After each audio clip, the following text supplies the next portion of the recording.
days will be slowing down anytime soon. Ashley Neame, BBC News.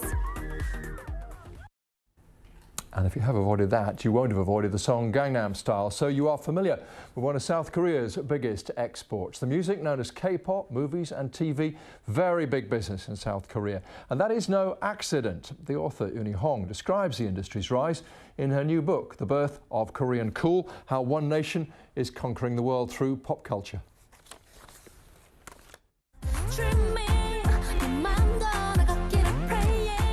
Although it seems like it came out of nowhere, actually is the result of over 2 decades of careful government planning and cooperation between private industry and the government. My name is Uni Hong, and I'm the author of The Birth of Korean Cool, How One Nation is Conquering the World Through Pop Culture. The project to make Korea the world's largest exporter of popular culture actually started in the late 1990s.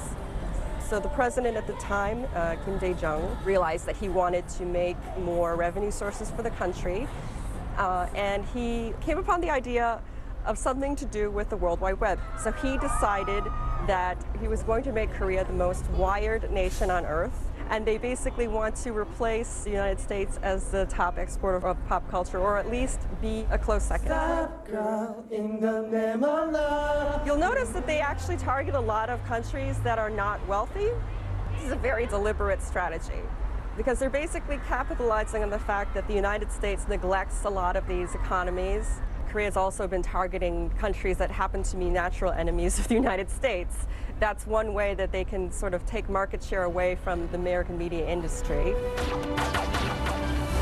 Korean dramas can be shown prime time in places like Iran.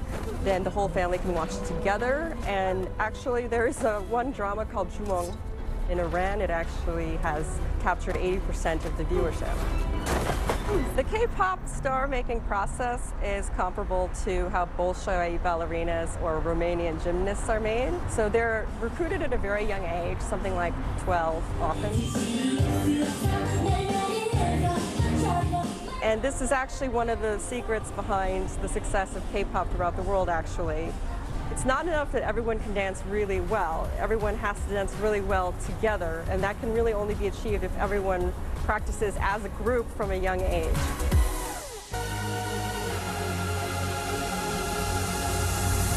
The late President Kim Dae-jung, the one who set this all in motion, actually predicted, I think, that if North and South ever unify, it will be because of Korean pop culture.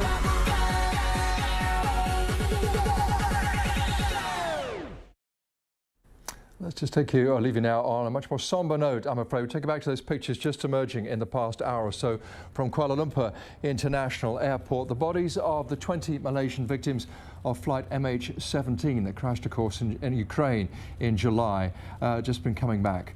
Day of mourning, national flags flying at half-mast across the country. The first time Malaysia is holding a national day of mourning for civilian victims, an honour traditionally accorded only to the royal family and heads of government.